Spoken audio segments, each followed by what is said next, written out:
जरूरी सूचना है आप सभी स्टूडेंट्स के लिए। स्टडी फॉर सिविल सर्विसेज का Android app Google play store में आ चुका है, उसको प्लीज तुरंत इंस्टॉल कर लीजिए।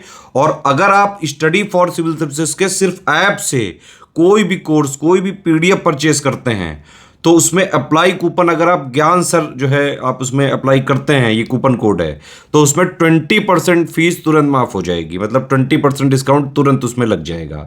ज्ञान सर लिखना है, नॉर्मली ज्ञान सर, स्मॉल लेटर में है सब कुछ, कोई स्पेस नहीं, कोई कॉलम नहीं, सिर्फ ज्ञान सर, GYANSIR। इस तरह से अगर कूपन कोड लगाते हैं आप ऐप में बाई करने से पहले, जो अप्लाई कूपन वाले में आता है, तो 20% का डिस्काउंट तुरंत मिलेगा। वीडियो देखिए। नमस्कार साथियों, स्वागत है आप सभी का स्टडी फॉर सिविल सर्विसेज में। ये क्लास है हमारी इंडियन और वर्ल्ड ज्योग्राफी की लिस्टिंग की। लिस्टिंग में देखिए काफ़ी इंपॉर्टेंट चीज़ें आती हैं और ये मिक्स होती हैं। इसमें वर्ल्ड ज्योग्राफी, इंडियन ज्योग्राफी दोनों की आपको लिस्टिंग मिलेगी। और आप अगर किसी भी एग्ज़ाम की तैयारी कर रहे हैं, चाहे PCS या BO या फिर RO या फिर PCS में भी, चाहे उत्तराखंड PCS हो या बिहार PCS हो या राजस्थान हो या UP हो, सबके लिए समान रूप से उपयोगी है। और यहाँ से काफ़ी इंपॉर्टेंट सवाल आपको देखने को मिलते हैं। खासकर अगर हम बात करें RO की, तो यहाँ से कई बार क्वेश्चन पेपर में आया हुआ है। तो चलिए बिना किसी देरी के शुरू करते हैं। आज का जो हमारा टॉपिक है, यह है वनस्पतियों का वर्गीकरण। देखिए, दुनिया में बहुत तरीके की वनस्पतियाँ पाई जाती हैं और पेपर में खूब पूछता है।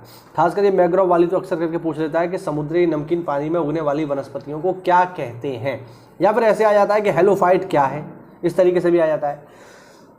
तो जैसे एग्जाम में पूछे वैसे आप आंसर करिएगा, लेकिन टॉपिक इंपॉर्टेंट है तो उसको अच्छे से एक बार पढ़ के कवर कर लो। तो देखते हैं। देखिए, पहला यहाँ पर है ट्रोपोफाइट। ट्रोपोफाइट क्या होते हैं? तो देखो, ट्रोपोफाइट होते हैं उष्णकटिबंधीय क्षेत्र में वन और घास वाली वनस्पतियों को कहते हैं ट्रोपोफाइट। उष्णकटिबंधीय का मतलब हो गया ज़्यादा गर्मी ज़्यादा बारिश, सीधी बात है। ये जहाँ पर बहुत ज़्यादा गर्मी बहुत ज़्यादा बारिश होती है वो उष्णकटिबंध होता है। यहाँ की वनस्पति को ट्रोपोफाइट कहा जाता है। दूसरा है हाइड्रोफाइट। हाइड्रोफाइट क्या है? जल की ऊपरी सतह पर उगने वाली जो वनस्पतियां होती हैं, जो जल की ऊपरी सतह पर उगती हैं, जैसे एग्जांपल के जलकुंभी, आपने नाम सुना होगा जलकुंभी का, तो वो क्या है? वो हाइड्रोफाइट है, जल के ऊपर उगती है। तीसरा इसमें हाइग्रोफाइट। हाइग्रोफाइट क्या है? तो शायद आपने विज्ञान में पढ़ा हो हाइग्रोमीटर। हाइग्रोमीटर क्या होता है? हाइग्रोमीटर होता है आर्द्रता को मापने वाला यंत्र। एक ऐसी युक्ति जो आर्द्रता को मापती है, उसको हम हाइग्रोमीटर कहते हैं। और ये है हाइग्रोफाइट, यानी अधिक आर्द्रता वाले क्षेत्रों में उगने वाली वनस्पतियों को हाइग्रोफाइट कहा जाता है। ध्यान रखना, अधिक आर्द्रता, आर्द्रता मतलब उमस, जहां वातावरण में नमी ज्यादा रहती हो, ठीक है, वहां हाइग्रोफाइट उगेंगे। जेरोफाइट क्या है? जेरोफाइट है उष्णकटिबंधीय मरुस्थल क्षेत्रों में पाई जाने वाली वनस्पतियां, जहां पर पानी की बेहद कमी है, ऐसे क्षेत्रों में उगती है जेरोफाइट। जेरो को आप ऐसे समझ लो जीरो, जहां पे पानी बिल्कुल भी नहीं है, जीरो है, तो वहां पर जीरोफाइट या जेरोफाइट वनस्पतियां उगती हैं। मेसोफाइट कहाँ उगती है? मेसोफाइट उगती है उष्णकटिबंधीय टैगा वनस्पतियां, ठीक है। मेसोफाइट कहाँ उगेगी? उष्णकटिबंधीय जो टैगा वनस्पतियां होती है वो मेसोफाइट होती है। फिर है क्रायोफाइट। क्रायोफाइट की हम बात करें तो शीत कटिबंधीय टुंड्रा वनस्पतियां जैसे लाइकेन और काई जो है क्रायोफाइट होती है। देखो, क्रायो को आप समझ लो, क्रायो का मतलब ही होता है एक्सट्रीम लो टेम्परेचर, है ना। जैसे आपने इसरो या नासा में सुना होगा कि ये लोग रॉकेट में क्रायोजेनिक इंजन का इस्तेमाल करते हैं।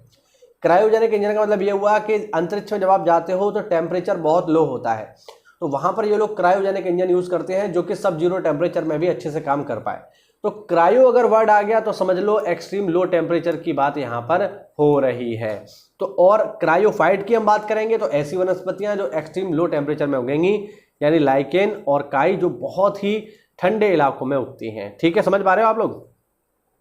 फिर है हेलोफाइट। हेलोफाइट क्या है? हेलोफाइट उगेगा नमकीन मिट्टी की वनस्पतियां, जो समुद्र के किनारे जो इकोसिस्टम होता है, जैसे मैंग्रोव वन होते हैं, यहाँ पर जैसे क्या होता है, यहाँ पर समुद्र का पानी जमीन के साथ मिलता है तो दलदली इलाका बनाता है। इस दलदली इलाके में कुछ विशेष प्रकार की वनस्पतियां उगती हैं जिन्हें मैंग्रोव कहा जाता है। इंडिया में भी इसके बहुत सारे एग्जाम्पल हैं और जो सबसे फेमस मैंग्रोव का एग्जाम्पल है साथियों, वो है सुंदरबन। आप सब लोगों ने सुना होगा, है ना, सुंदरबन का डेल्टा। तो सुंदरबन जो है एक मैंग्रोव वनस्पति का उदाहरण है और वहां पर जो वनस्पति उगती है उसको हम लोग हेलोफाइट कहते हैं। फिर है लिथोफाइट। लिथोफाइट क्या है? लिथोफाइट को आप समझ सकते हो लिथोस्फीयर से। लिथोस्फीयर मतलब स्थल मंडल, ठीक है ना। तो कठोर चट्टानों पर उगने वाली वनस्पतियों को लिथोफाइट कहते हैं। फिर है पायरोफाइट। पायरोफाइट ऐसी वनस्पतियां होती हैं जो आग के प्रति प्रतिरोधक होती हैं, यानी ये आग को आगे बढ़ने से रोकती हैं। इसका एक बहुत ही बेस्ट एग्जाम्पल है केला। केला को अगर आप कभी जलाओगे तो केला कभी जलेगा नहीं, क्योंकि केले में लकड़ी नहीं होती है, तो आप उसे जला नहीं सकते। दूसरा, एक हमारे यहाँ लोकल वनस्पति भी है जो वृक्ष क्षेत्र के हैं, वो इसको अच्छे से पहचान पाएंगे। ठीक है, हमारे यहाँ एक वृक्ष होता है जिसको कहते हैं अंडुआ। नाम थोड़ा सा अजीब है बट है तो है, क्या करें। ठीक है, वैज्ञानिक नाम इसका कुछ और हो सकता है, लेकिन हम इसको लोकल नाम से इसी नाम से जानते हैं, अंडुआ। अंडुआ को जब आप जलाओगे तो अंडुआ भी नहीं जलेगा, क्योंकि वो भी केले की तरह ही होता है।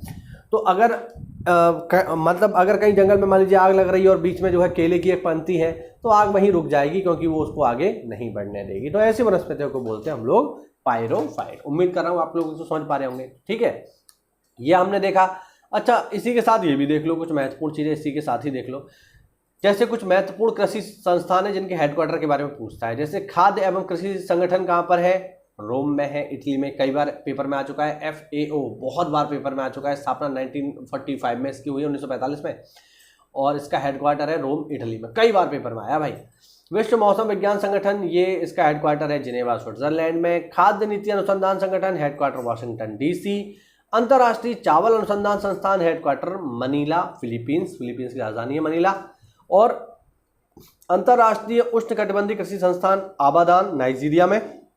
और लास्ट पॉइंट है आज के वीडियो का, अंतर्राष्ट्रीय आलू केंद्र, ये है पेरू की राजधानी लीमा में। ठीक है, तो ये हुआ आज का छोटा सा वीडियो। खासकर ये वनस्पति वाला, अच्छे से इसको विजिट कर लेना, एक आध दो बार देख लेना, नोट्स बना लेना। यहाँ से पेपर में आपको सवाल मिल सकता है अपकमिंग RO और BO के एग्जाम में। ठीक है, तो मिलते हैं साथियों की क्लास में। तब तक के लिए जय हिंद, जय भारत और वंदे मातरम।